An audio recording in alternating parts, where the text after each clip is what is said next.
दोस्तों नमस्कार। किसी भी महिला को गलत इंटेंशन से इशारे करना, उसको घूरना, कुछ ऐसे वर्ड्स पास करना जिससे उसकी प्राइवेसी भंग होती हो, कुछ ऐसे ऑब्जेक्ट को दिखाना जिससे उसकी मॉडेस्टी भंग होती हो, ये सारे ही आपराधिक कृत्य हैं और इनके लिए हमारे देश के कानून में सजा का प्रावधान है। पर सवाल ये उठता है दोस्तों कि गलत इंटेंशन से इशारे करना, घूरना, मॉडेस्टी और प्राइवेसी को भंग करना, ये सब अपराध की श्रेणी में आते हैं और इनके लिए हमारे देश में सजा का प्रावधान है। ये बात हमारे देश की कितनी महिलाओं को पता है? शायद ऐसी महिलाओं की संख्या बेहद कम है। दोस्तों, वुमेन एम्पावरमेंट वीडियो सीरीज के माध्यम से मेरा प्रयास है कि मैं देश की ज़्यादा से ज़्यादा महिलाओं को अवेयर कर सकूं, उनको उनके अधिकारों से अवगत करा सकूं, उनकी रक्षा के लिए देश में कौन कौन से कानूनी प्रावधान हैं, इन सारे विषयों को मैं देश की ज़्यादा से ज़्यादा महिलाओं तक पहुँचा सकूँ। दोस्तों, वुमेन एम्पावरमेंट वीडियो सीरीज का ये पार्ट 2 है। पार्ट 1 में हमने महिलाओं के साथ हो रहे अपराध का व्यापक विश्लेषण किया NCRB डेटा के साथ, जिसकी लिंक मैंने डिस्क्रिप्शन में दे दी है, वहां जाकर के आप उसको देख सकते हैं। इस वीडियो में हम डिस्कस करेंगे 10 ऐसे महत्वपूर्ण विधिक प्रावधानों के बारे में जो हमारे देश की हर महिला को जानना बेहद जरूरी है। तो आइए शुरू करते हैं। यानी इंडियन पीनल कोड जो हमारे देश में अपराधों की परिभाषा और उनके लिए दंड के प्रावधान की व्याख्या करता है, उसी के अंतर्गत हम कुछ महत्वपूर्ण जो महिलाओं से संबंधित सेक्शंस हैं उसके बारे में चर्चा करेंगे। सबसे पहले सेक्शन 354 के बारे में चर्चा करेंगे। 354 में ये बात कही गई है, किसी भी महिला की लज्जा भंग करने के आशय से उस पर हमला करना, छेड़खानी करना। बेसिकली 354 को 4 कैटेगरी में कैटेगराइज किया गया है। 354A, 354B, 354C और 354D। 354A सेक्सुअल हैरेसमेंट से संबंधित है। इसके अंतर्गत किसी महिला को सेक्सुअली फोर्स करना, उसको अश्लील साहित्य दिखाना, सेक्सुअल कमेंट करना, गलत नियत से छूना, दोष सिद्धि पर 1 से लेकर 3 साल तक की सजा का प्रावधान है। इसके अलावा वर्किंग प्लेस में सेक्सुअल हैरेसमेंट की विस्तृत जानकारी के लिए आप विशाखा वर्सेस राजस्थान स्टेट के सुप्रीम कोर्ट के विशाखा गाइडलाइन को जाकर के आप पढ़ सकते हैं। नेक्स्ट है 354B, डिसरॉब यानी विवस्त्र करने के आशय से किसी महिला पर हमला करना, उसको विवस्त्र कर देना या उसको विवस्त्र होने के लिए मजबूर करना। इसके लिए मिनिमम 3 साल और मैक्सिमम 7 साल तक की सजा का प्रावधान है। नेक्स्ट है 354C, वोयरिज्म यानी दृश्यकारिता, किसी प्राइवेट काम में लगी महिला को एकटक निगाहों से देखना, उसकी फोटो खींचना और उसकी फोटो को पब्लिक में वायरल करना।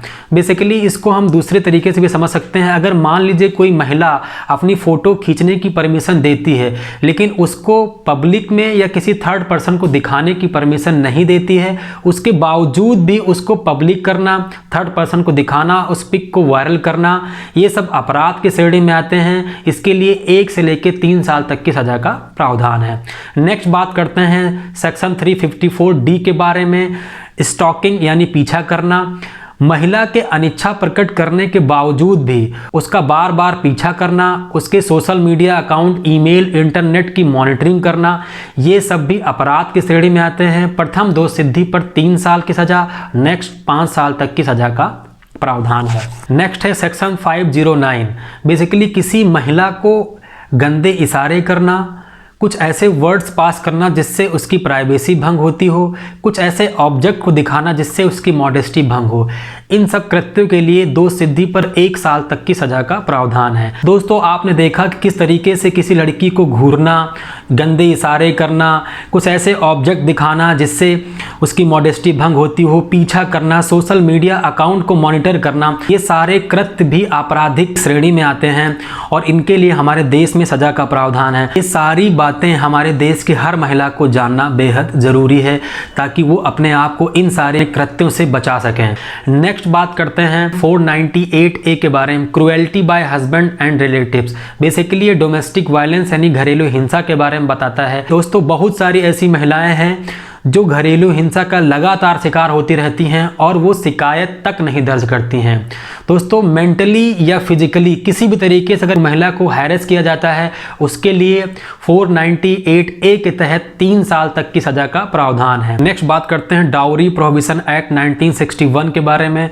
दहेज लेना, दहेज देना और दहेज की डिमांड करना, ये तीनों ही अपराध की श्रेणी में आते हैं और इनके लिए हमारे देश के कानून में सजा का प्रावधान है। दोस्तों, दोस्तों न जाने कितनी शादियां हमारे देश में जो दहेज की वजह से टूट जाती हैं, कुछ शादियां दहेज की वजह से तय तक नहीं हो पाती हैं। बहुत सारे ऐसे गरीब माँ बाप हैं जो दहेज की वजह से अपनी बेटी की शादी भी ठीक तरीके से नहीं कर पाते हैं। अगर कोई व्यक्ति दहेज की डिमांड करता है, उसके लिए 6 महीने से लेकर के 2 साल तक की सजा का प्रावधान है और 10,000 रुपए तक का जुर्माना है। और अगर कोई व्यक्ति दहेज लेता है या दहेज देता है, दोनों केसेस में 5 साल तक की सजा और 15,000 रुपए तक का जुर्माना है। नेक्स्ट बात करते हैं सेक्शन 304 के बारे में, जो दहेज हत्या से संबंधित है।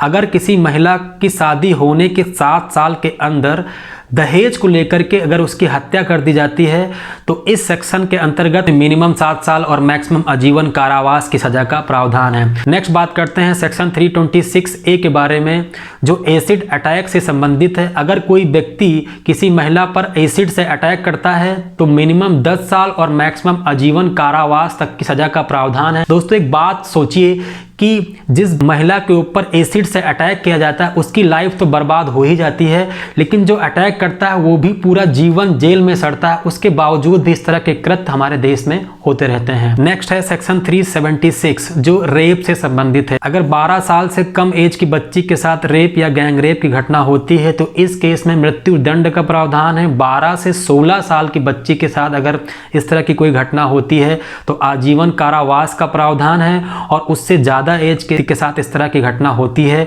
तो 20 वर्ष का कारावास या आजीवन कारावास की सजा का प्रावधान है। ये कुछ अधिकार थे जो हर एक महिला को जानना बेहद जरूरी है, और ताकि वो अपने आप को सशक्त स्ट्रांग बना।